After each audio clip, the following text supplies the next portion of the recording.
All right.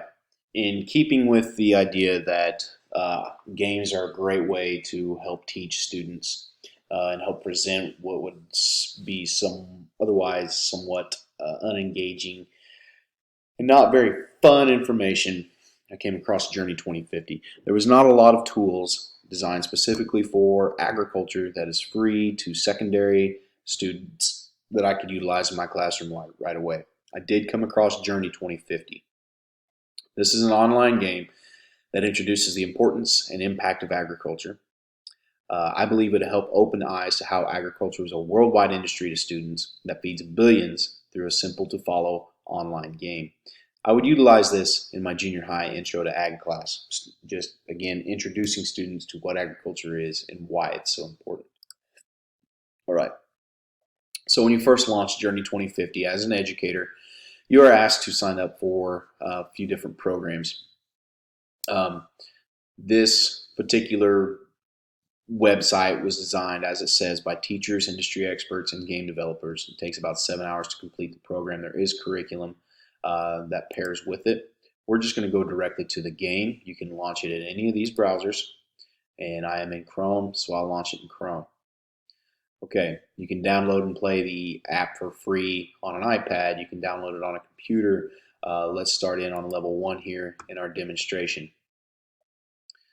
So this is going to take us to Kenya. Again, this is all a simulation, a game to see just how we can utilize agriculture to help improve the lives of those around us. Introductory level, we're in Kenya. These are the resources we have to keep in mind.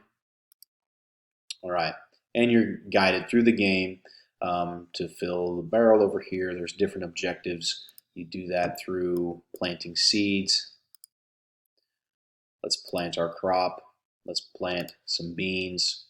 All right, and here we're growing. And the game will guide you through all of this. It will guide you through managing nutrient requirements in your plants. It will take you through managing water levels, as it's trying to do right here. Okay, touch and hold water on your crop. There we go. Over here, there we go. We're watering. We're getting our plants to grow. We're in the green. All right. So again, we're obviously not going to go through the whole game, but this game guides students through the importance while giving them a chance to. We know that students play games. We know that playing video games is an incredible tool, or I shouldn't say an incredible tool. We know that playing video games is a huge part of their livelihood for a majority of our students. I think if we can capitalize on that by introducing games that also facilitate information, I think that gives us a great leg up in teaching our kids what they need to know, but doing it through 21st century technological tools.